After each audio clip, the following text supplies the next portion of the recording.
સત્સંગ કર્યો એમાં સમજાયું તમને લોકોને બધાને? શું સમજાયું કહો?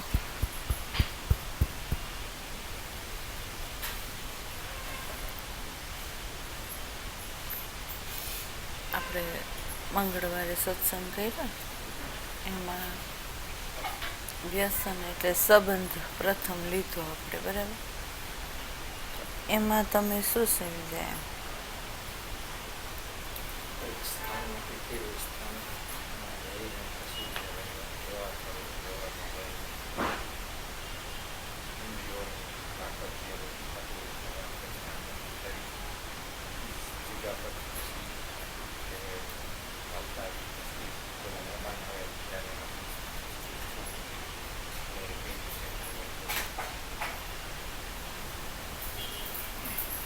પ્રેક્ટિકલમાં આજે કોઈ બાબત આપણી સામે હોય,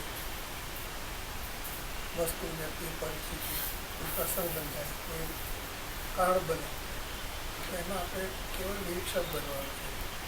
એની સાથે આપણે મન સાથે એટેચમેન્ટ કરીને એની સાથે જોડાઈને એમાં આપણે ભળી નથી જવાનું, સતત એમાં તાજતને નથી કરવાનું. એમ કરવા જઈએ તો આપણે કર્મના બંધનમાં આપણે ફસાઈ જઈએ. એટલે બે બાબત એની સજાગ રહીને ધ્યાનમાં રાખવાની છે કે આપણે અપ્રગટ તરફ મનથી દૂર જઈને બેસવું છે, એ પ્રગટ તરફ મનની સાથે રહીને બેસવું છે, એ આપણે નક્કી કરવું છે અને એનું નિરીક્ષણ કરવું. એટલે વિષય ચાલ્યો તો કે એની અંદર જે ચેપ્ટર છે એ એવું છે કે આપણે જે સંબંધ જોડીએ છીએ એ સંબંધની અંદર આપણો હેતુ પ્રેમ છે. ફક્ત સંબંધ જ વિષય સમજાવ્યો છે મેં કે વ્યસનનો પ્રવેશ કેવી રીતે થાય છે આપણી અંદર. એમ તો પ્રથમ આપણે આ પૃથ્વી પર આવીએ છીએ તો પહેલો સંબંધ મા બાપ સાથે થાય છે, બરાબર?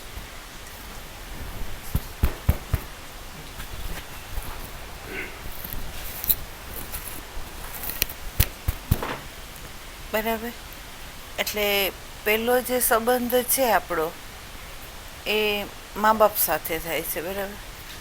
અને મા બાપ સાથે જે સંબંધ થાય છે એ સંબંધની જે વ્યવસ્થા છે, જે વ્યવહાર છે, એ બાહ્ય જગત કેવી રીતે ફેલાય છે, એમાં સર્જન કેવી રીતે થાય છે, એનો બોધ ભગવાને આપણે પ્રેક્ટિકલમાં ઉતરીએ એટલે એણે આપણને આ બોધ કરાવ્યો.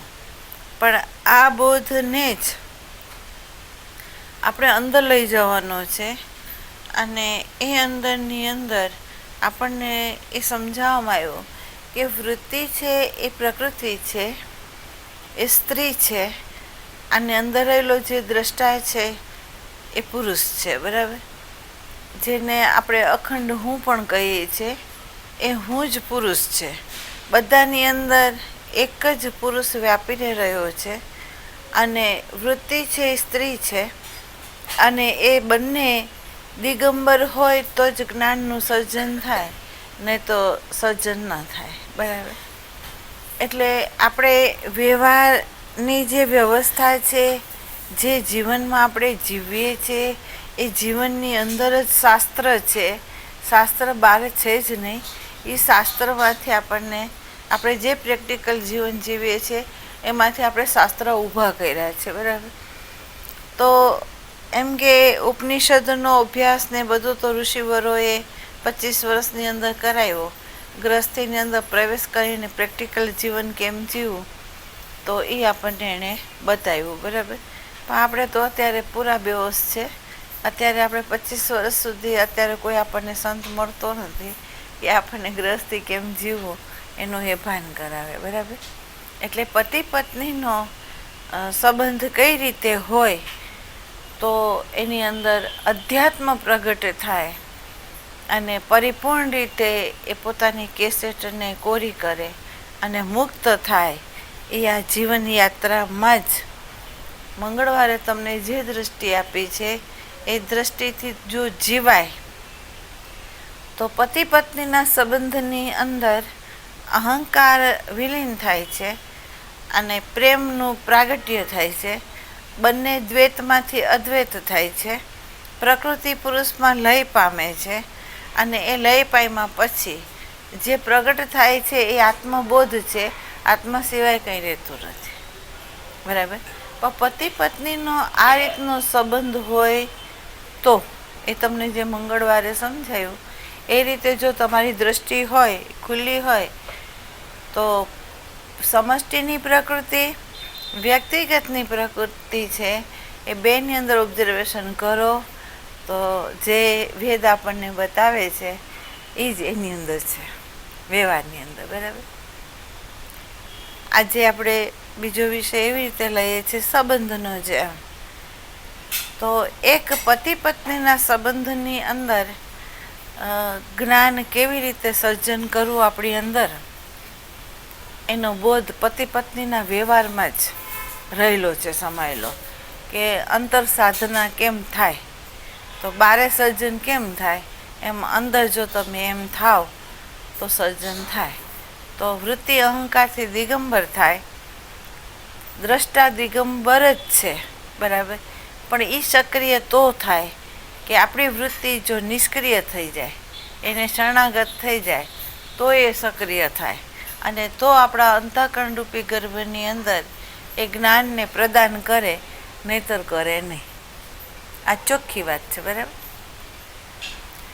બીજું છે કે પરમાત્માએ આ વ્યવહારની અંદર જે બાળક માટેની જે વ્યવસ્થા મૂકી એ વ્યવસ્થાની અંદર આપણે મોહ, મમતા, મારું તારું, એના વમળોમાં, એની જાળોની અંદર આપણે ફસાયા છે. જો અને એ ઝાડની અંદર એટલે હદ સુધી ફસાયા કે એ બાળકની ખાતર જ તમે જુઓ તો ધૃતરાષ્ટ્રે હસ્તિનાપુરની અંદર ગાદીની સ્થાપના સ્થાપવા માટે પોતાનો જ પુત્ર એ ગાદી ઉપર બેસે તો મારું બાળક પ્રત્યેનું મમત્વ એ મોહાંધ થઈને એને કઈ રીતે કપટને પ્રવૃત્તિ કરી એ આપણે બધાએ મહાભારત વાંચતા હોય તો એ જાણે છે. બરાબર. બીજું, આપણા જીવનની અંદર આપણે જોઈએ કે એક બાળકને સર્જન કરીને મારું માની અને આપણે ભૂલી એ બેઠા કે સર્જનમાં આપણે નિમિત્ત છીએ અને ખરેખર એનો સર્જનહાર જે છે, એ જે એનો માલિક જે છે એ આખો બીજો છે. પણ અત્યારે આપણે એને નિમિત્ત બનીને આપણે એમ કીધું કે આ મારું બાળક છે. બરાબર. અને એ બાળકના મોહાંધની અંદર આપણે જોઈએ તો એ મારાપણાના ભાવની અંદર આપણે ધંધાકીય દૃષ્ટિકોણે, કમાવાની દૃષ્ટિકોણે, અંદર ઘરની અંદર વ્યવહારની દૃષ્ટિકોણની અંદર પણ આપણે કેટલું સાચું, જૂઠું, શોષણગીરી બધુંય આપણે કરીએ છીએ. કોના માટે? બાળક માટે. બરાબર.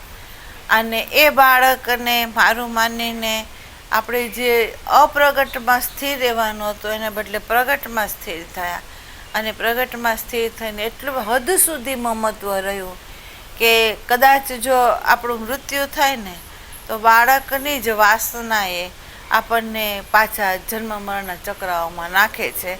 કારણ કે એમ કહે છે કે પુત્રેષણા જે છે એનાથી છૂટવું અતિ દુર્લભ છે. બરાબર. પણ એ દુર્લભ કોના માટે છે? કે જેણે આ સમષ્ટિની જે વ્યવસ્થા છે એ વ્યવસ્થાને જેણે જાણી નથી, જેણે સમજી નથી, એ વ્યક્તિ જ આની અંદર ફસાયેલી છે. આ ઝાડમાં એ ફસાયેલી છે અને એ એવી રીતે ફસાયેલી છે કે એનું ગમે એટલું હું વર્ણન કરું ને તો એ વર્ણને ઓછું પડે. પણ આપણે જો ઓબ્ઝર્વેશન કરશું તો આપણને ખબર પડશે કે એક જ બાળકને જન્મ આપીને આપણે બળદની જેમ બળદ છે આંખે પાટા બાંધીને ગોળ ગોળ ફરે છે અને એ તેલ કાઢે છે, પણ એ તેલનું બૂંદ એને પોતાને મોઢામાં મળતું નથી. એના ખાનારા તો બીજા જ કોઈ હોય છે. પણ છતાં રાત ને દિવસ એ મહેનત મજૂરી કરે છે. બરાબર. એમ આપણે પણ બાળકની ખાતર આપણે આપણા દેહને, આપણે આપણા મુકામને પહોંચવાનું છે, એના માટેનો આ જન્મ છે. એ બધાને વિસરીને એક બળદની જેમ આપણે પણ એ ચક્કીમાં આપણે પીસાઈ રહ્યા છે, મજૂરી કરી રહ્યા છે, અને રાત ને દિવસ એના જ વિચારમાં રમી રહ્યા છે, એના જ વિચારમાં બેંક બેલેન્સ કરી રહ્યા છે. બધું જે છે, આખું જીવન જે આપણે બલિદાન દઈએ છે બાળકને લીધે. બરાબર. તો અહીંયા સંતો ચેતવે છે, જેમ ધરતી છે, વર્ષા છે, એ નિમિત્ત છે ધરતીમાં પડેલા બીજને અંકુર ફોડવા માટે. બરાબર. ખેડૂત વાવે છે, ધરતી એનો આધાર બને છે, અને વરસાદ એનો પિતા બનીને એને અંકુર ફોડાવે છે. પણ આ જે ધરતી છે એ ધરતી એમ નથી કહેતી કે આ મારામાંથી ઉત્પન્ન થયેલું અનાજ છે એ મારું જ, એમ નથી કહેતી. એ એમ કહે છે કે જેણે વાવ્યું છે એ એનું જ. બરાબર. એને આપણે કાપી લઈએ છીએ, મૂકી લઈએ છીએ, એ ક્યારેય કંઈ કહેતી નથી. બરાબર. તો અહીંયા તમે જુઓ તો પુરુષ અને સ્ત્રી સ્થૂલ રૂપે, બરાબર, એ બંને નિમિત્ત બને છે આ જગતના સર્જન કરવા માટેના. બરાબર. તો જો એ નિમિત્ત ન હોય અને એ જ જો કરતા હરતા હોય તો એવા ઘણાય કપલો છે કે જેને ઈચ્છા છે બાળક પેદા કરવાની, છતાં બાળક પેદા થતું નથી. બરાબર. કેટલી દવાઓ કરે તો પણ થતું નથી. તો એનો અર્થ એમ થયો કે એના હાથમાં એ વસ્તુ નથી. બરાબર. તો આ સમષ્ટિના લો પ્રમાણે આપણને નિમિત્ત બનાવીને આપણા આંગણાની અંદર એ બાળક રમતું મૂકે છે. બરાબર. એટલે પ્રથમ જેમ બાળક છે એ મા બાપના સંબંધમાં આવ્યું, એવી જ રીતે મા બાપની સામે બાળક સંબંધમાં આવ્યું. બરાબર. બંને અરસપરસ સંબંધમાં તો આવ્યું, પણ આ સંબંધની અંદર જ્ઞાનનો અભાવ હોવાથી તમને કહ્યું કે એને અનેક વ્યસનો લાગી ગયા. એને કામના લાગ્યા, ક્રોધના લાગ્યા, લોભના લાગ્યા, મમત્વના લાગ્યા. એની અંદર નેગેટિવ થોટે ઊભા થયા, પોઝિટિવનો અભાવ થયો. મારા તારાની અંદર એ સંઘર્ષની મોટી ઝાડમાં ફસાયું. અને કહેવાય છે એમ કે આ મારા કુળનો દીપક, પણ ખરેખર કુળનો દીપક એ અંધારામાં નાખ્યા એ કોઈને નથી ખબર. બરાબર. તો હકીકતમાં એના માટે આ વ્યવસ્થા ભગવાને નથી મૂકી. ભગવાને એવી રીતે વ્યવસ્થા મૂકી હતી કે જેમ પતિ પત્નીના સંબંધથી જ્ઞાનનું એટલે આત્મજ્ઞાનનું પ્રાગટ્ય થાય, એ પ્રેક્ટિકલ જીવન જીવતા પ્રેક્ટિકલની અંદર જ એને બોધ થાય, અને એ બોધ એ અંદર લે, અને અંદર એ પ્રમાણે જ્યારે એ જીવવાનું ને શીખી લે અને પોતાની વૃત્તિ જે છે એ આત્મરૂપી પુરુષની જોડે એ મિલન કરે, તો એની અંદર જ્ઞાન સર્જન થાય છે. એનો બોધ આ સ્થૂલમાંથી એને સૂક્ષ્મમાં એ લઈ ગઈ છે વ્યવહાર. બરાબર. તો એની અંદર જ્ઞાન પ્રગટ થયું, અને બાળક આપીને ભગવાન શું કરવા માંગતું હતું એ આજ સુધી કોઈ મા બાપને પ્રશ્ન નથી ઉઠ્યા કે બાળક આપણને પરમાત્માએ કેમ આપ્યું, એમ આ વ્યવસ્થા કેમ મૂકી. એમ તો અહીંયા એમ કહેવામાં આવે છે કે બાળક જ્યારે જન્મે છે, જોજો આ તમે નિરીક્ષણ કરજો કે જેને બાળક નથી એવા પતિ પત્નીને જોજો, જેને બાળક છે એવા પતિ પત્નીને જોજો. તો એક બાળક આપીને એની જે મા છે, એના જે પિતા છે, એને એક બોધ થાય છે કે આ બાળકનું સર્જન કરવું અતિ કઠણ છે.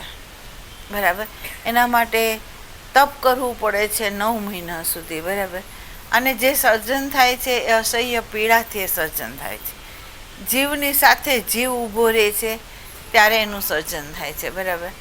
અને એ બાળકનું સર્જન કરીને એને શૂન્યતામાં કેમ પ્રવેશ કરવું ને એ બાળક બતાવે છે. મા બાપને બતાવે છે કોણ? તો કે બાળક બતાવે છે. શું બતાવે છે? તો એમ કે બાળક છે એ પ્રથમ માનું સ્તનપાન કરે છે. બરાબર. અને માના સ્તનપાન કરતી વખતે માનું હૃદય છે, બાળકનું મસ્તક છે, અને એ બંને સંયોગોમાં સ્થૂળ રૂપે આવે છે.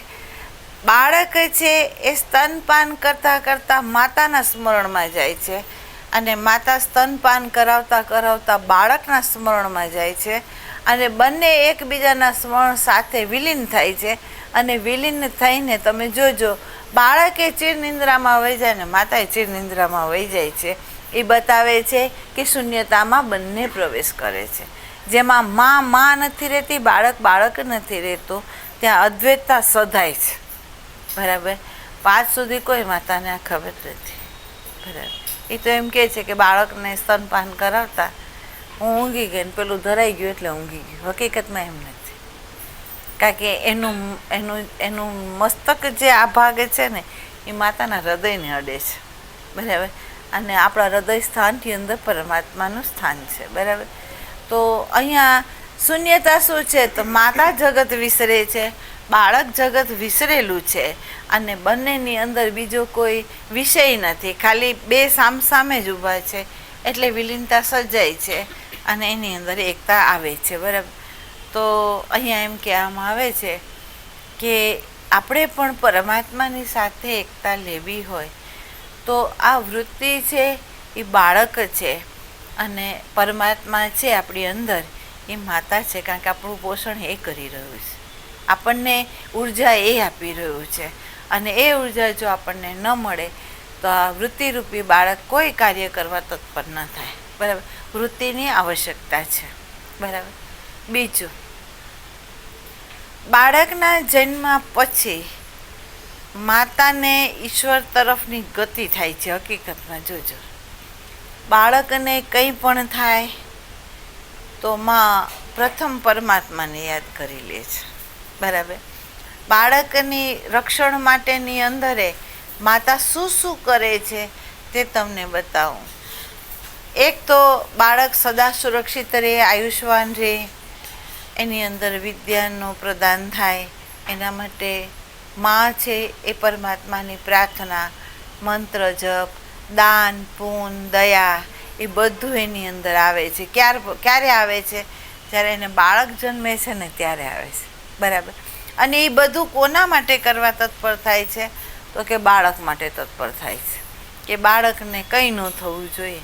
એટલે પોતાનું વ્યક્તિત્વ એ ભૂલી જાય છે, બાળક જ એના માટે મૂલ્યવાન થઈ જાય છે અને બધી સાધના એ બાળક માટે કરે છે. બરાબર. અને જેને બાળક છે એના માતા પિતાની બીજા બાળકની જે વેદના છે, બીજા બાળકના જે પ્રોબ્લેમો છે સમજે છે કોણ? તો કે આ મા બાપ. બરાબર. અને એ મા બાપ કરે શું કે આપણું બાળકને આ બધું છે અને બિચાર નથી, તો એમ કરીને એ બાળક તરફ એનો હાથ લંબાય છે. બરાબર. તો અહીંયા એમ કહે છે કે બાળકના જન્મ પછી શૂન્યતામાં કેમ પ્રવેશ કરવો એ બાહ્ય વ્યવહારથી આંતર કઈ રીતે કરવું એનો બોધ બાળક બતાવે છે. દાન, પૂન, ધ્યાન, ભજન, મંત્ર જપ, પરપ્રભુ પ્રત્યેની પ્રાર્થનાઓ એ બધું પણ શીખવાડે છે કોણ? બાળક. બાળક ન હોય તો આપણે કાંઈ ન કરીએ, જડ જેવા થઈ જાય. પણ બાળકથી આપણી અંદર ભાવનો વિકાસ થાય છે. બાળકથી મારા તારાનો બોધ છૂટવો જોઈએ હકીકતમાં, અને બાળકથી પસરવું જોઈએ આપણે આમ આ તરફ એમ. તો પણ એ ક્યારે થાય? જો એને સત્સંગ મળ્યો હોય તો એને એમ થાય કે એક આ બગીચાનું પરમાત્માએ આપેલું ઉગાડેલો આ છોડ છે અને આ છોડ માટે હું શું કરું છું, તો એ બધી જે વ્યવસ્થા છે એ બધા બાળકો બગીચાના જ છે અને મારે બધા માટે કરવું જોઈએ. બરાબર. એટલે એમ કહે છે કે પિંડની જે માતા છે એ બાળકના સ્થૂળ સંબંધ સાથે જો જોડાય છે તો એની અંદર મારું તારું, કપટ, લુચ્ચાઈ, તમે જોજો એની અંદર હિંસા, રાગ, દ્વેષ, ધૃણા એ બધું બાળકને લીધે એની અંદર આવી જાય છે. પણ જો એની અંદર આત્મબોધ હોય અથવા સત્સંગ એની અંદર હોય અને એ દ્રષ્ટિ ગુરુ તરફથી એને મળી હોય તો એને એમ થાય કે આ બાળક એવું નિમિત્ત છે કે જે બાળકને લીધે મારે પરમાત્માની સાધના કેમ કરવી એ પણ બતાવે છે. મારા ભાવનો વિકાસ, મારા પ્રેમનો વિકાસ, પ્રેમનું સર્જન કેમ થવું એ તો મને પતિ પત્નીમાં સંબંધમાં દેખાણું, પણ એનો વ્યવહારમાં ગતિ કેમ કરવી એ બાળકે શીખવાડ્યું કે એ વ્યવહારની અંદર બાળકના જન્મ પછી આપણી પ્રેમ સહિતની ગતિની શરૂઆત થાય છે. મારા તારાનું ભાન ભૂલાવે છે અને બધાની અંદર બાળકની જે નિર્દોષતા છે એ બધામાં એને દેખાય છે. બરાબર. અને એવું જ્યારે જેને બોધ થાય તો એનો સંબંધ જે છે ને એ મા અને પુત્રનો નથી, પણ આત્મા સાથેનો સંબંધ છે. બરાબર. તો એ સંબંધની અંદર આ જે વ્યસનો નામ આપ્યા છે એ એની અંદર ઉત્પન્ન ન થાય.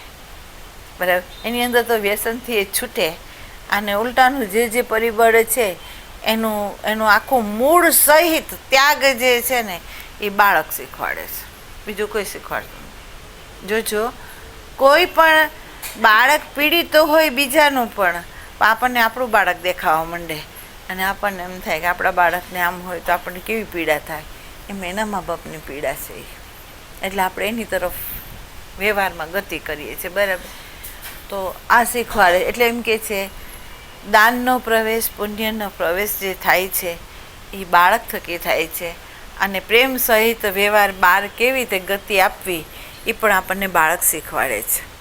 તો બાળક મોહ મમતાના પરિબળો બાળક થોપતો નથી, પણ તમારું આત્માનું અજ્ઞાન છે. એ અજ્ઞાનને કારણે તમે એમ માનો છો મેં જન્મ આપ્યો, આ મારો છે અને મારો કહીને તમે વહ્યા, એટલે તમે બહિરંગતિ કરી અને બહિરંગતિ કરીને તમારી અંદર બધી મોટી ઝાડો ઊભી કરી છે. તો અહીંયા સંત કહે છે થોડા બ્રેક મારો, થોડું વિચારો નિયતિ શું છે અને આ સંબંધ જે છે એ સંબંધ કયા સાચા છે આપણા. બરાબર.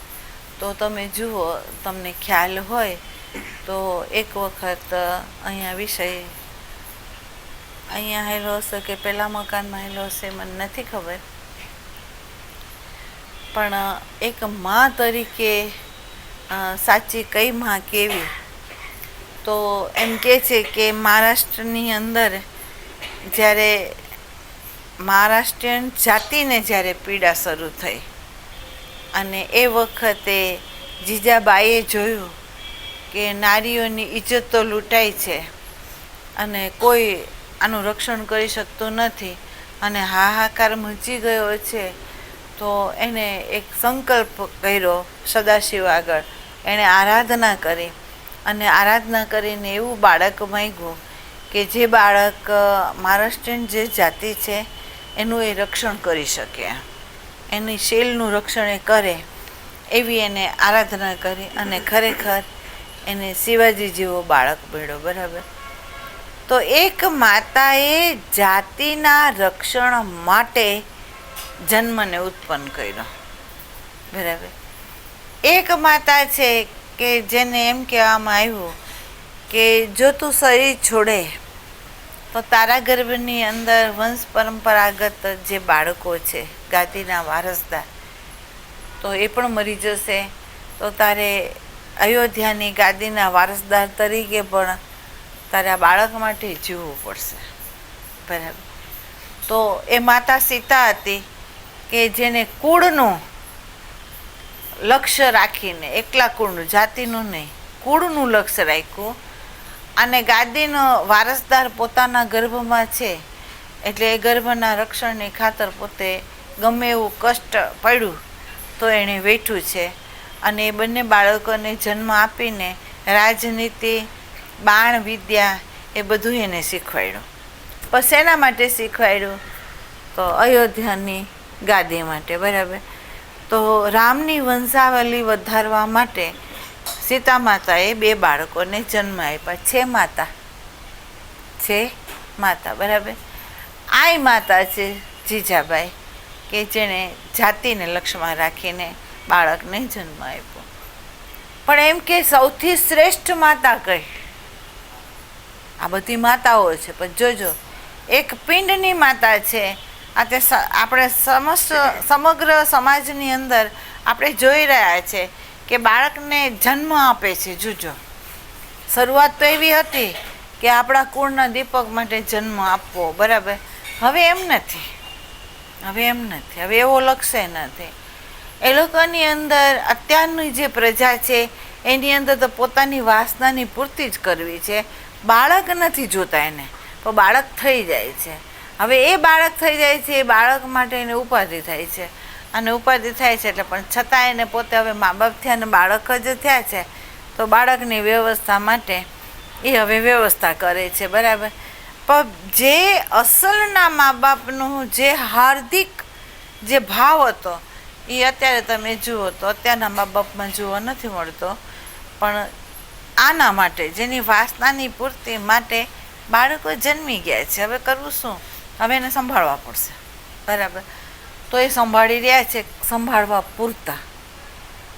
બરાબર. જેમ આપણે આ કાચની અંદર સ્ટેચ્યુ મૂક્યું છે એ શોભાની માટે, એમ અત્યારના મા બાપોને બાળકો શોભા માટે છે. આ ફેક્ટ તમે નિરીક્ષણ કરજો, આ બધું તમને જોવા મળશે. બરાબર. તો એને મા બાપ નથી કયા, કારણ કે એની અંદર અહંકારનું કેન્દ્ર છે.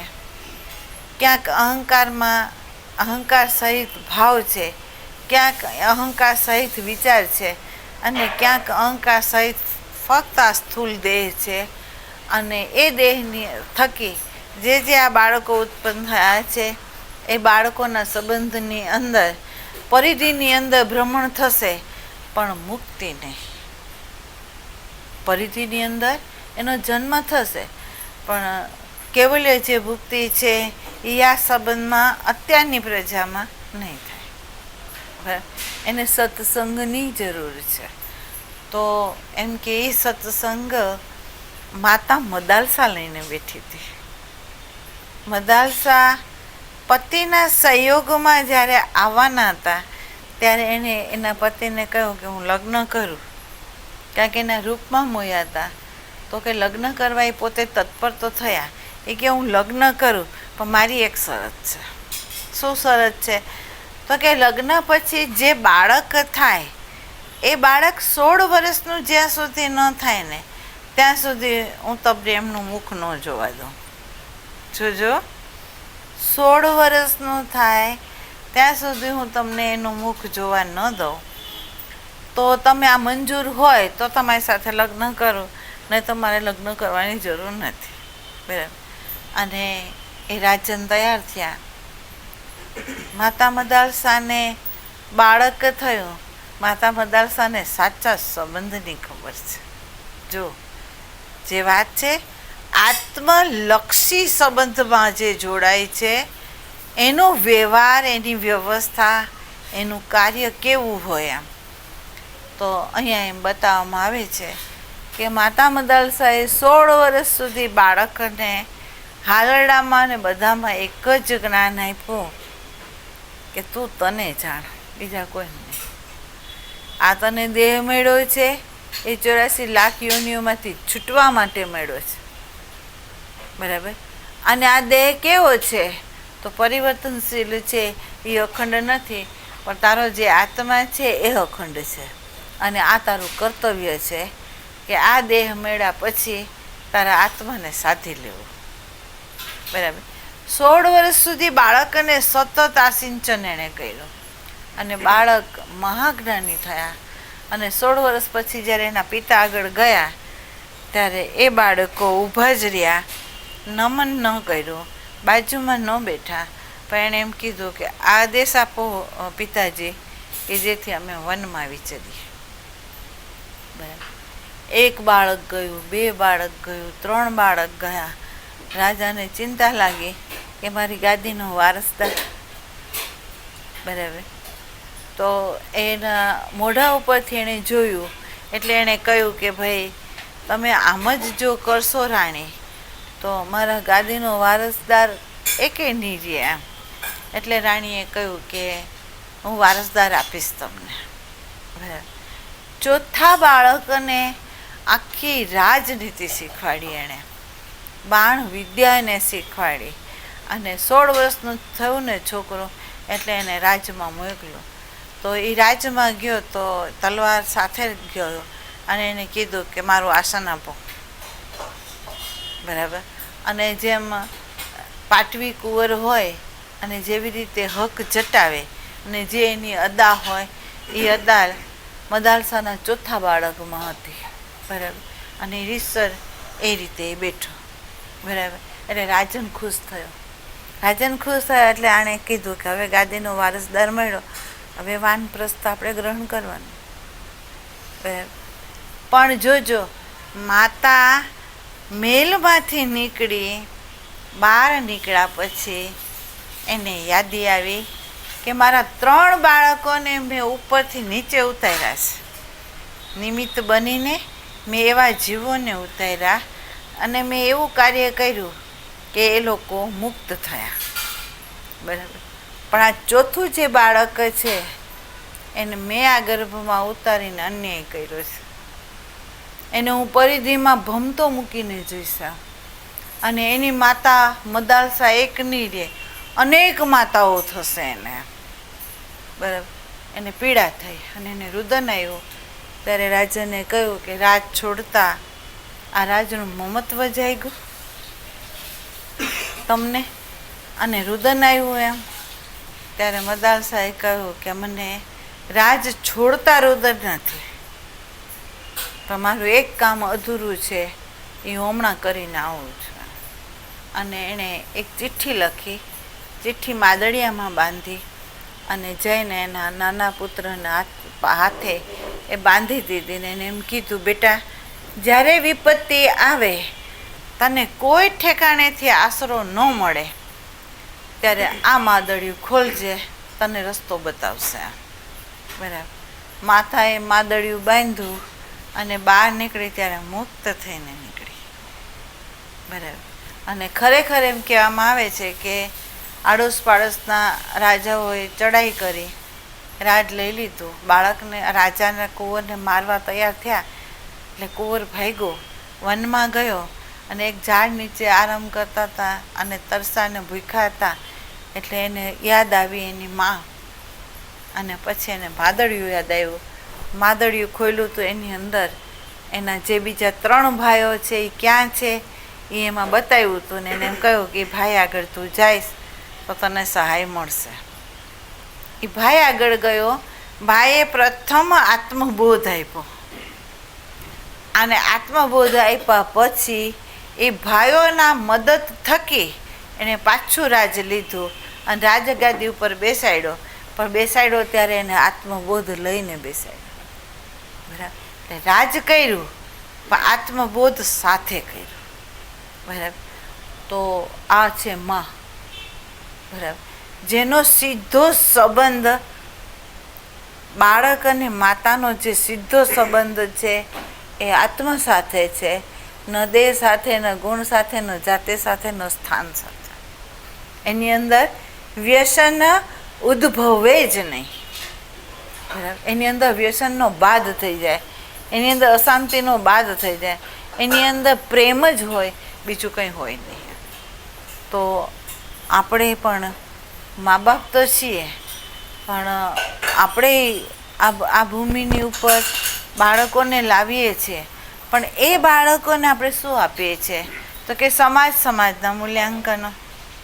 હજી સુધી એવા કોઈ મા બાપો નથી કે જેણે સમાજ અને સમાજના મૂલ્યાંકનો સાથે સાથે આત્માનો બોધ આપ્યો હોય, આત્માનું મૂલ્યાંકન અંકાયું હોય, એવા મા બાપ નથી, બરાબર. હવે જુઓ, છે સંબંધ, એક આત્મા સાથેનો સંબંધ છે અને એક છે અહંકાર સાથેનો સંબંધ છે. અહંકારની અંદર કાં જાતિ જોવાય, અહંકારની અંદર કાં કુળ જોવાય, અહંકારની અંદર તમે જુઓ તો મારા તારાના મમત્વ જોવાય, પણ જો આત્માની અંદર જુઓ તો આમાંનું કાંઈ ન જોવાય. એક જ વસ્તુ જોવાય કે આ પરિધિથી મુક્ત થઈને એ કેન્દ્રમાં કેવી રીતે આવી શકે, બરાબર. તો એણે સિંચન કેન્દ્રમાં થાય ને એવું કર્યું. ત્યારે આ બધા માતાઓએ સિંચન કર્યું તો કુળનું કેમ રક્ષણ કરવું, જાતિનું કેમ રક્ષણ કરવું, દેશનું કેમ રક્ષણ કરવું, એના માટે કર્યું, બરાબર. તો હવે વિચાર કરો કે મા બાપ તો છીએ, સંબંધમાં બાળકની સાથે તો છીએ, પણ આપણે કઈ રીતે સંબંધમાં છે. જો આ બાળક દાન, પૂન, ત્યાગ, કરુણા, શૂન્યતા સુધી આ બાળકનો સંબંધ આપણને લઈ જાય છે. પણ જો આપણે અહંકાર સાથે આ બાળકની સાથે સંબંધ જોડીએ તો આપણને પ્રગટ તરફ જ ગતિ કરે છે, મજૂરી કરાવીને ત્રિવિધ તાપમાં એ નાખે છે. અને જો અતિવાસના ધૃતરાષ્ટ્ર જેવી હોય તો આપણને બને કે આપણને નવા ખોડિયાને બદલે અધવચ્ચે લટકાવી પણ દે છે, પ્રેતીઓનીઓમાં પણ નાખી દે છે. કોણ? તો કે આ બાળક. બરાબર. બીજો સંબંધ ભૂમિ ઉપર આવતા બાળક સાથે થાય છે. બરાબર. તો આ બાળકની સાથે આપણો સીધો સંબંધ હોવો જોઈએ, વચ્ચે સમાજનું મૂલ્યાંકન સાથેનો કોઈ સંબંધ નથી. બરાબર. જો હવે એમ કે છે કે ધૃતરાષ્ટ્ર છે એનું બાળક અતિ અત્યાચાર કરતું હોવા છતાં અહંકારના કેન્દ્રમાં સ્થિર હતું. અહંકારને આંખ હોતી નથી, અહંકારને આંખ હોતી નથી, એટલે એને અંધ કીધા છે. બરાબર.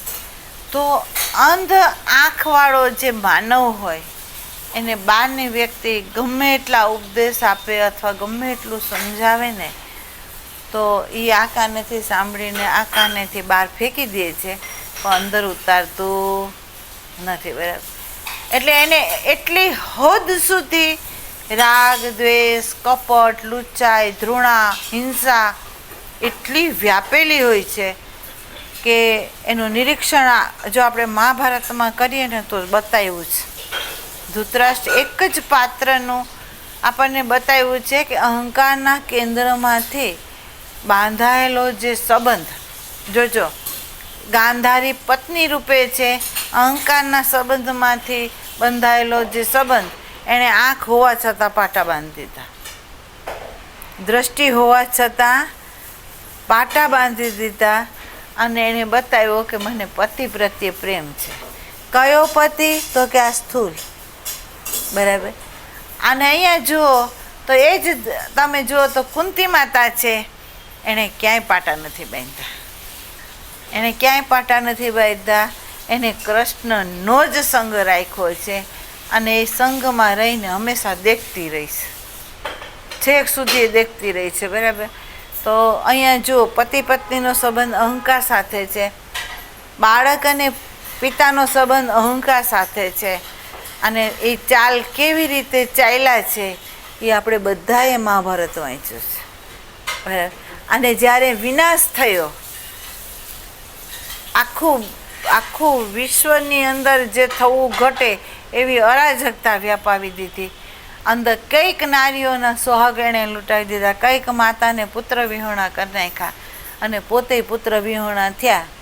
અને જ્યારે એ ભીમને મારવા તત્પર થયા અને એમાંથી ભીમ બચી ગયા કૃષ્ણ થકી, અને પછી એનો જ્યારે ક્રોધ શાંત થયો ત્યારે એને ખબર પડી કે મારી બંધ આંખમાં હું શું કરી ગયો, એમ મેં કેટલો અત્યાચાર કરી નાખ્યો છે, હું કેટલો વિવેક ચૂકી ગયો છે. એનો બોધ ક્યારે થયો? તો આખો વિનાશ થઈ ગયા પછી. એમ અહંકારના જીવનારા જે વ્યક્તિઓ હોય ને એને અંત ઘડીએ ખબર પડે કે આખું જીવન હું જે જીવો છું આ બધા માટે. બરાબર. અને એ લોકો તરફથી મને મળ્યું છે શું? હું શું મેળવીને અત્યારે જઈશ? કંઈ. બરાબર. સંબંધ અહંકારનો, અને એ અહંકારના સંબંધમાં આખી આ માયાજાળ રચાણી. બરાબર. ભગવાન કે મેં આ માટે તમને નિમિત્ત નહોતા બનાવ્યા, મેં તો તમને એટલા માટે નિમિત્ત બનાવ્યા હતા. એક તો સર્જન કેમ થાય પરમાત્માનું એ પતિ પત્નીના સંબંધમાં તમને દેખાય, અને બીજું એક છે કે બાળકને સર્જન કર્યા પછી પ્રેમ કેમ ગતિ આપે વ્યવહારમાં એ બાળક શીખવાડે છે. એ તમારે શીખવાનું હતું ને તમારે ગતિ આપવાની હતી, એને બદલે આપણે ત્યાં કુંઠિત થઈ ગયા બધી રીતે. બરાબર. અને પૂરેપૂરા આંધળાની જ દોટ છે, તમે જોજો પૂરેપૂરા એમ. બરાબર. એવા મા બાપ આપણને જોવા મળે છે કે બાળક, તમે જોજો બાળક સ્તનપાન કરતું હોય ને લાત મારતું હોય ને માને પાકી હો જતું હોય છતાં માં એનો આનંદ લૂંટતી હોય, બરાબર. અને મોટા થયા પછી પણ બાળક ગમે એવી લાતો મારતું હોય તો એ માં એમ કહેતી હોય કે ભગવાન તું આનું રક્ષણ કરજે, કેટલે હદ સુધી આંધળું. પણ એ માએ ક્યારે વિચાર્યું કે ભગવાને આને આ કરાવીને તને જ્ઞાન બોધ આપવા બેઠો છે ભગવાન, અને એમ કહે છે કે આત્મા સિવાય કંઈ નહીં, તું તારી તરફ અંતરયાત્રા કર, તારે ભગવાન ભજવું છે, તારા આત્માને સાધવાનો છે, તું સાધ. તો નથી સધાતો. કેમ? આખી જિંદગી આ માયા જાળમાં ફસાયા છે આપણે.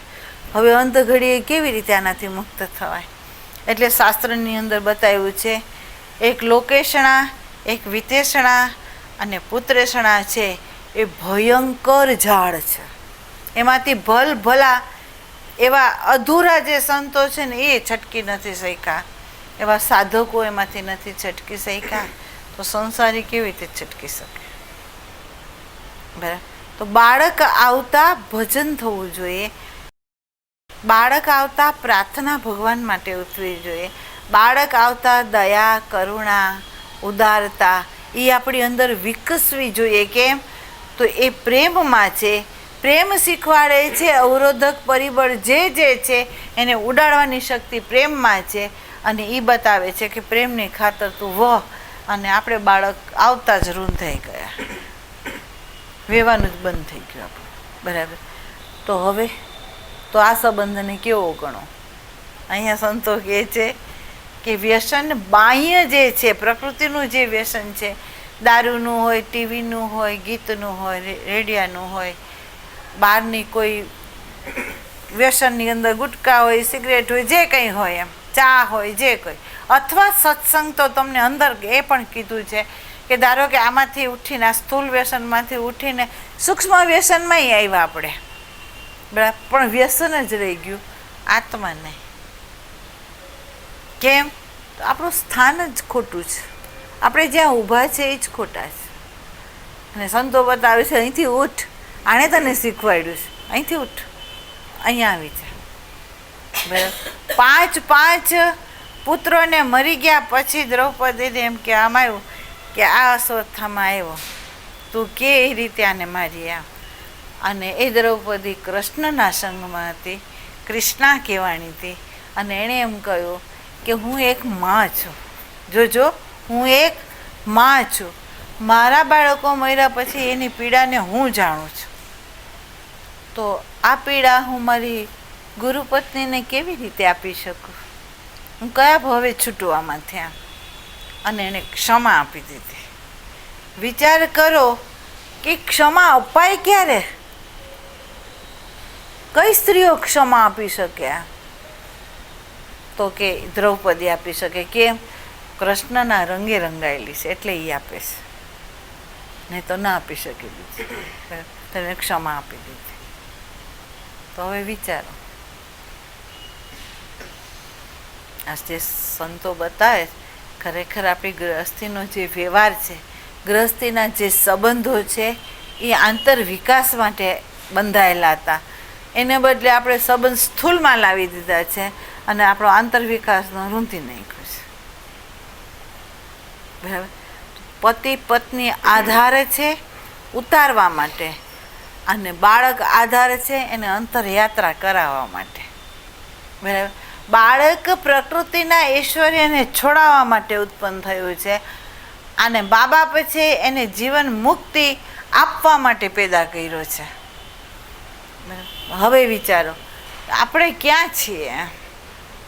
આપણે કઈ જગા ઉપર ઊભા રહીને આ કાર્ય કરી રહ્યા છે? આપણે કઈ જગા ઉપર રહીને શોષી રહ્યા છે અને આપણે શોષાઈ રહ્યા છે? કઈ જગા ઉપર આપણે કયા કાદવમાં ખૂંચી રહ્યા છે? એ આ સત્સંગથી તમને ખબર પડે કે આપણે ગલત રસ્તા ઉપર છીએ, આપણો રસ્તો જ ગલત છે. વિચારો. એટલે અહીંયા એણે વિસ્તાર નથી કર્યો, પણ આપણા જીવનની અંદર આપણે નિરીક્ષણમાંથી આપણે જો જોવામાં આવ્યું તો આપણને ખબર પડી કે આ બાળકને સર્જન કરાવીને પરમાત્માએ આપણી અંદર પ્રેમને, શુદ્ધ પ્રેમને કેમ વેવડાવો ને એ શીખવાડ્યું બાળકે. બરાબર. બાળક એ ભગવાન છે, માતા એ ભગવાન છે. બરાબર. તો હવે જો ખરેખર આજે છે માયાજાળ, એને આપણે બોલીએ છીએ કે ભગવાને માયા જ એવી રચી છે ને કે એમાંથી છૂટવું અઘરું છે. અને ભગવાન કહે છે તારું સાંભળવું ને તારું સમજવું ને તારી જે દ્રષ્ટિ છે એ ગલત છે. મેં આ સંસાર જે રચાયો છે એને તારા મૂળભૂત સ્વરૂપનું ભાન કરાવીને પ્રેમથી કેમ વહેવું ને એ શીખવાડવા માટે રચાયું છે. પ્રકૃતિ દોષિત છે જ નહીં, પ્રકૃતિ નિર્દોષ છે. સંબંધ દોષિત છે જ નહીં, પણ સંબંધની અંદર સંસ્કારની સ્મૃતિ દોષિત છે. બરાબર. આપણું પગલું છે ને એ ખોટા સ્થાન ઉપર મુકાઈ ગયું છે.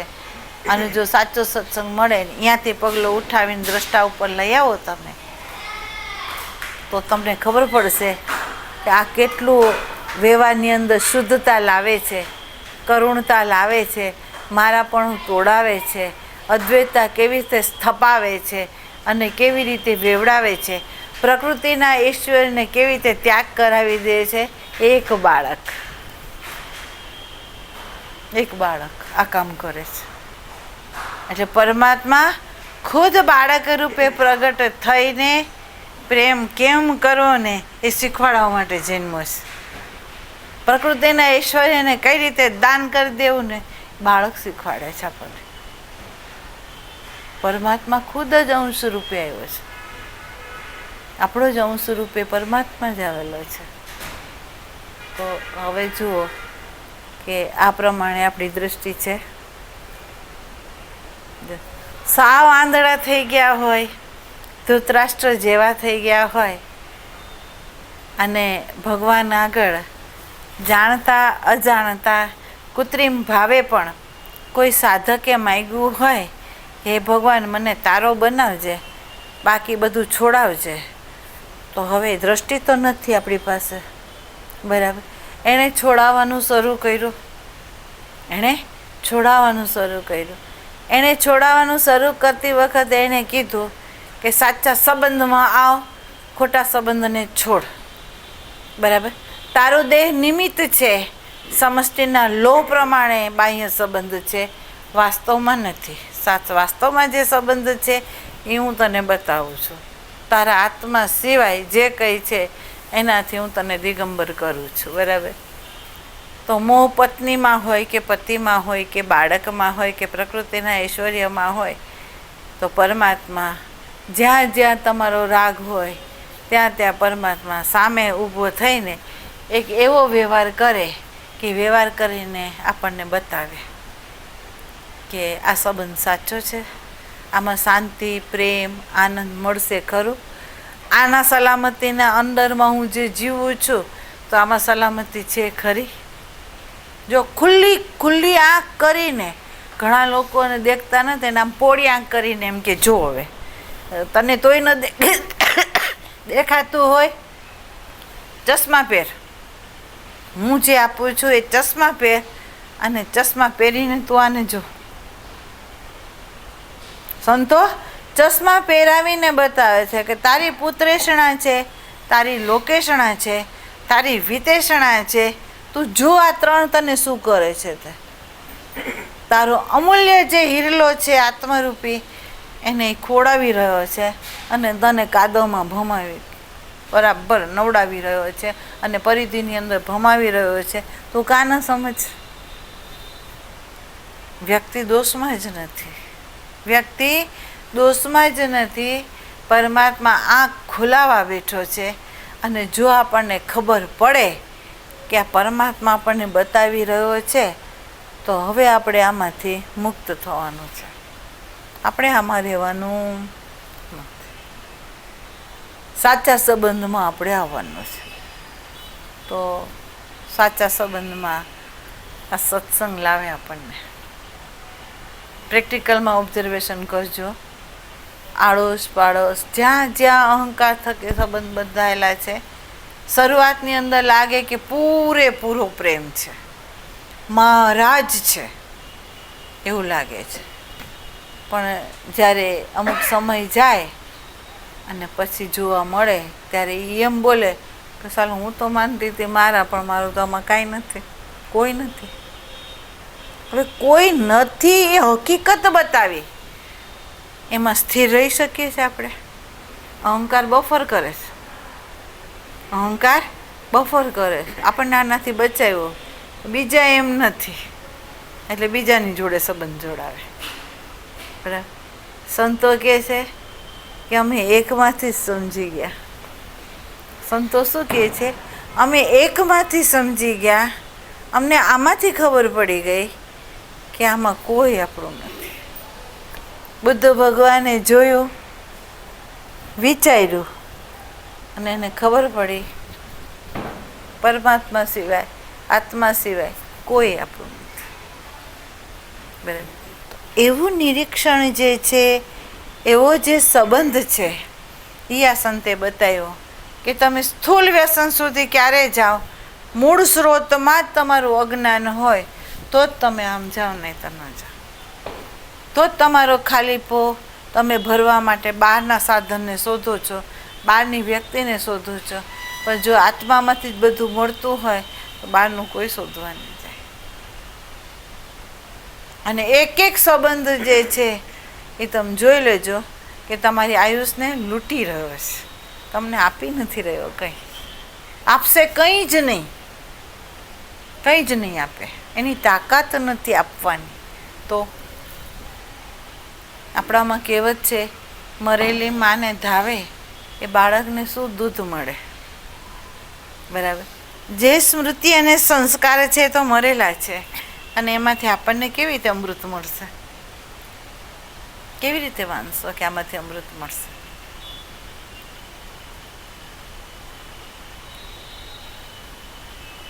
અને તમને ખબર હોય તો અત્યારે તો એવું નથી, ને તો એમ કહેતા સરહદના સૈનિકોને ચૂને ને તો એવાને ચૂને કે જેને અનમેરિડ હોય, જે અનમેરિડ હોય, એને ક્યાંય પ્રેમ ન કર્યો હોય એવા સૈનિકોને ચૂને. કેમ ચૂને?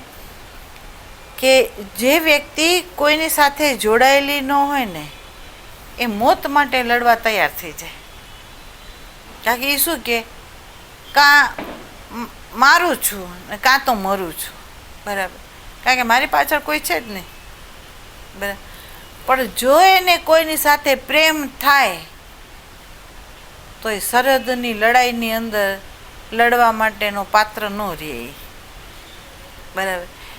એમ આત્માની સાથે જોડાવા માટે આ બે યુદ્ધ ઊભા છે. સામાજિક ધારા, ધર્મની ધારાઓ ઊભી છે. આ બે ધારાઓની વચ્ચે જવું હોય તો સંતો એમ કહે છે, શિર કાપવા તૈયાર છો? આ તો શિર સાથે વાત છે. તો તું કાપવા તૈયાર છો? જો કાપવા તૈયાર હોય તો ઉતર અંદર, નહીં તો બંધ થઈ જાય અહીંથી. તારું ક્ષેત્ર છે ત્યાં જ તું જા. બરાબર. તો અહીંયા અધ્યાત્મના ઊંચા શિખર ઉપર એ જ જાય જેને ત્રણે ત્રણ આયષણાઓને છોડી દીધી છે, જેની અંદર લોકેશણાઈ નથી, વિતેષણાઈ નથી, પુત્રેષણાઈ નથી, જેને અહંકારની સાથેનો જ સંબંધનો ત્યાગ કર્યો છે. એવો જ જે સાધક છે એ અધ્યાત્મના શિખર ઉપર સર થઈ શકે, એ પરિધિથી મુક્ત થઈ શકે, બીજું નહીં. તો હવે વિચાર, આપણે ક્યાં છીએ હવે? જોજો આપણે શું કર્યું. આપણે આખા જીવનની અંદર જેટલા વર્ષો કાઢ્યા છે શેના માટે કાઢ્યા છે? જુઓ, આપણે મેળવું કંઈક કે ગુમાવ્યું છે એ જુઓ. આપણી અંદર પવિત્રતા, આપણી અંદર શાંતિ, આપણી અંદર કરુણા, આપણી અંદર દયા, આપણી અંદર પ્રેમ, એકે સંબંધે પ્રગટાવ્યો છે જુઓ. એણે રૂંધો છે, સંબંધે રૂંધો છે, કારણ કે કેન્દ્ર જ અહંકારનું છે. તો હોય સંત ના પાડે છે, સંત ના પાડે છે કે સંબંધ સાચા નથી. એટલે હવે તમને આ વિષય આપ્યો કે ગ્રસ્થાશ્રમ એક જ આશ્રમ એવો છે કે જેના આધારે 3 આશ્રમ ઊભા છે, જેના આધારે 3 આશ્રમ ઊભા છે, બરાબર. પણ કયો ગ્રસ્થાશ્રમ 3 આશ્રમનો આધાર બની શકે? તો તમને બતાવ્યું કે પતિ પત્ની આ રીતે જો હોય તો જ એ 3 આશ્રમનો આધાર બની શકે, નહીંતર નહીં, બરાબર. જેને આરંભથી અંત સુધી, આરંભ શું છે, અંત ક્યાં છે, એ જેને ખબર હોય એ ગૃહસ્થાશ્રમ પૂર્ણ છે, બરાબર. અને મા બાપ પોતાના કર્તવ્યથી મુક્ત ક્યારે થઈ શકે અને પ્રેમથી ક્યારે વહી શકે, એમ જેને આપણે એમ કીધું છે કે બ્રહ્મનિષ્ઠ સંતો હોય તો એ કોઈનો વિકાસ ન કરી શકે, ઉદ્ધાર ન કરી શકે, પણ સાથે સાથે ક્ષોત્રિય હોય તો કરી શકે, બરાબર. ક્ષોત્રિયનો અર્થ છે જે સ્વરૂપમાં પૂર્ણ સ્થિત થઈને એનો જે સ્વભાવ છે એ સ્વભાવ જ્યારે વ્યવહારમાં એ લઈ આવે અને વ્યવહારની અંદર એ જ આધાર સાથે એ જ્યારે જીવન જીવતો હોય તો એના જીવનની અંદર પ્રેમની ગતિ છે અને વિશુદ્ધ પ્રેમની ગતિ છે, અને વિશુદ્ધ પ્રેમની ગતિ છે એટલે એ વિકાસ સામાનો કરી શકે છે, નહીંતર નહીં. એટલે એ દ્રષ્ટિ આપી શકે એમ છે, નહીંતર ન આપી શકે, બરાબર. તો એ પ્રેમ કેવી રીતે વેવડાવવો એ આપણને પરમાત્મા બાળક રૂપે આપણી સામે આવીને આપણને શીખવાડે છે કે હું આવ્યો છું, મારા માટે તું શું શું કરવા તૈયાર છે, તું જો. તો ભગવાન માટે પ્રાર્થના કરવા તૈયાર છે, મંત્ર કરવા તૈયાર છે, દાન પૂન કરવા તૈયાર છે, વિધિ વિધાન કરવા તૈયાર છે, અખંડ એની અંદર સુરતા રાખવા એ તૈયાર છે. જો કંઈ પણ બલિદાન દેવાનું હોય ને તો હું દેવા તૈયાર છું. કોના માટે? બાળક માટે. બાળકે આ બધું શીખવાડ્યું. પ્રકૃતિના ઐશ્વર્યને ગુણ કરતા બાળકે શીખવાડ્યું. મારા તારાના ભેદને ભૂલાવા બાળક જન્મેલું છે. બાળક આપણને મા બાપના ખરેખર દ્રષ્ટિ આ આપે છે, મારુંય નથી ને તારુંય નથી. બાળક એટલે આપણી સાથે નિર્દોષતાથી રમી રહ્યું છે અને પરમાત્મા એ રૂપે આપણને નિર્દોષ પ્રેમને સમજાવી રહ્યું છે. આપણે નિરીક્ષણમાં અહીંયા નથી. આપણે અહંકારના કેન્દ્રમાં ઊભા રહી મારું બાળક સમજી મોહ મમતામાં પડી અને આપણે કેટલી હદ સુધી કેવી કેવી હેતુએથી કયા કયા કર્મ કરી નાખ્યા છે એ જોઈ લેજો. આ નિરીક્ષણ તમે બધા કરજો કે અત્યાર સુધી આપણો સંબંધ પતિ પત્નીનો છે, મા બાપ બાળકોનો છે, સાચો છે કે ખોટો છે. જોયું, પ્રેક્ટિકલમાં ઊભા રહેશો ને તો ખબર પડશે આ બધું કે વ્યસન આવ્યું કઈ રીતે. સંબંધમાં વ્યસન છૂટવું જોઈએ એને બદલે વ્યસન આવ્યું તો આપણું સ્થાન ખોટું છે. એટલે અહીંયા એમણે જે વિષય આપ્યો છે એણે એમ કીધું છે કે અજ્ઞાન કાળે અહંકારના કેન્દ્રમાંથી રચાતા સંબંધો, એ સંબંધોની અંદર અનેક પ્રકારે સ્થૂળ અને સૂક્ષ્મ વ્યસનો આપણને લાગુ પડે છે. પણ જો આપણે આત્મામાં સ્થિર રહીને સંબંધ જોડીએ છીએ તો આ બધા વ્યસનોથી આપણે મુક્ત થઈ શકીએ છીએ. તો આ દ્રષ્ટિ હોય તો જ આપણે મુક્ત થઈએ, નહીંતર નહીં. અને આજે 3 દિવસથી તમને 3 જે સત્સંગ વ્યસન માટે આપ્યા છે ને એ મેં શાસ્ત્રના અધ્યયનથી નથી આપ્યા, મારા જીવનમાંથી તમને આપ્યા છે. મારા જીવનમાંથી તમને આપ્યા છે. અને આ ખરેખર જો આ દ્રષ્ટિથી જીવન જો જીવાય છે ને એની હૃદય ગુફા સાચી બને છે. એનો આત્માની અંદર જે સ્થિતિ છે એ એના માટે એકાંત છે અને એ આત્મામાં જ પોતાની વૃત્તિનો અંત કરે છે અને યાત્રા પ્રારબ્ધની છે એ પૂરી કરી શકે છે, નહીંતર નહીં. બરાબર. એટલે આપણે બધી રીતે નિમિત્ત છે એ સમજજો. આપણે આત્મા માલિક છે એની ના નથી, પણ દેહ અને સૂક્ષ્મ દેહ છે નિમિત્ત માત્ર છે. આપણું કંઈ નથી, કોઈ આપણું નથી, પરમાત્મા જ આપણો છે. અને પરમાત્મા જો બધાનો રમતો હોય ને તમે એ દ્રષ્ટિથી રમો તો પરમાત્મા સિવાય કંઈ નથી. બરાબર? તો આ સાચો સંબંધ છે. હવે તમારે સમજવાનો છે. એટલે આમ સંબંધમાં વ્યવહારમાં આવતા શૂન્ય સમાધિ પણ છે, જગતની વિસ્મૃતિ પણ છે. જોજો, બાળકની સાથે માં રમતી હોય ને, પાગલની સાથે પાગલ. જોજો તમે, માં બાળક સાથે રમતી હોય ને તો તમારે જોવાનું હોય, એ આખું જગત ભૂલે અને એની પાગલની સાથે પાગલ થઈ જાય. બાળક જે પ્રકારે રમતું હોય ને એમ જ એ રમે. બરાબર? એટલું એ જગતની વિસ્મૃતિ કરે. એને જગતની વિસ્મૃતિ કરવા માટે કોઈ સાધના નથી કરવી પડતી, એના સંબંધ જ એ કરાવી શીખવાડી દે છે કેમ કરવી એમ. સર્જન કેમ કરું, આ સંબંધ જ બતાવી દે છે. આમ જાતારી અંદર કરવૃત્તિને દિગંબર જોડાયની સાથે એ તારા હૃદયરૂપી ગર્ભની અંદર જ્ઞાનનું પ્રદાન કરશે. બરાબર? આ ફેક્ટ છે. આમાં કોઈ તમારી યાત્રા છે ને એ શાસ્ત્રના રહસ્યોને ખોલે છે, એ જ બતાવશે. જે વ્યષ્ટિ છે એ સમષ્ટિ છે. સમષ્ટિની અંદર પુરુષ છે, પ્રકૃતિ છે. અહીંયા પુરુષ છે, પ્રકૃતિ છે. બંને નિર્દોષ છે, કોઈ દોષિત નથી. એટલે આને સમજજો અને વિચારજો. અને કોઈ પણ સંબંધની અંદર આવી ઘટના ઘટે તો સમજી લેવાનું કે પરમાત્મા જ